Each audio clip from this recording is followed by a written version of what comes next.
एक बार की बात है, एक छोटे से गांव में रामू नाम का एक किसान रहता था। वह बहुत मेहनती था, लेकिन किस्मत का साथ उसे कभी नहीं मिला।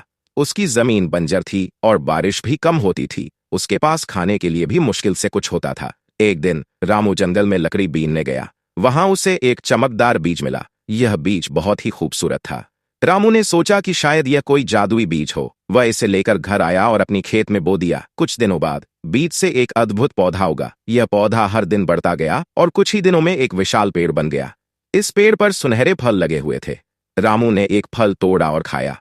वह फल बहुत ही स्वादिष्ट था और उसे बहुत ताकत मिली। रामू ने अपने गांव वालों को भी ये फल खिलाए। जल्द ही रामू के पेड़ से इतने फल हुए कि पूरे गांव के लोग खा सकते थे। गांव वाले अब खुश और स्वस्थ थे।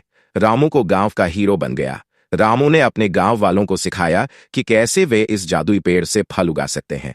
जल्द ही पूरे गांव में ये पेड़ उगाए और गांव बहुत समृद्ध हो गया। रामू अब एक खुशहाल और संतुष्ट जीवन जी रहा था।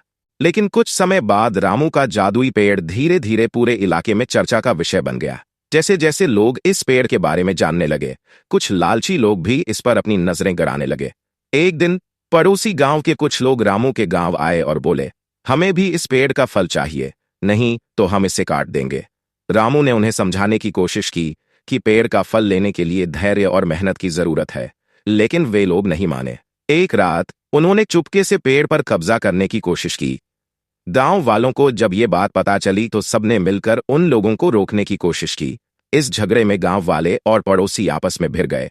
झगड़ा बढ़ता गया और दोनों गांवों के लोग एक दूसरे से नाराज रहने लगे। रामू को बहुत दुख हुआ कि जिस पेड़ ने सबकी खुशियां बढ़ाई, उसी की वजह से लोग अब दुश्मन बन गए। उसने सबको इकट्ठा किया और कहा, इस पेड़ का असली मतलब एकता और सहयोग है। अगर हम एक साथ मिलकर इसकी भलाई को बांटेंगे, तभी इसकी असली ताकत का फायदा सबको मिल पाएगा।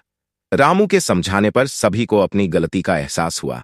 उन्होंने माफी मांगी और वादा किया कि वे मिलकर काम करेंगे और इस पेड़ के फल का लाभ सभी को देंगे।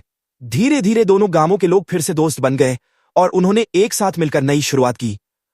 अब रामू का पेड़ केवल उसके गांव की नहीं, बल्कि पूरे इलाके की समृद्धि और एकता का प्रतीक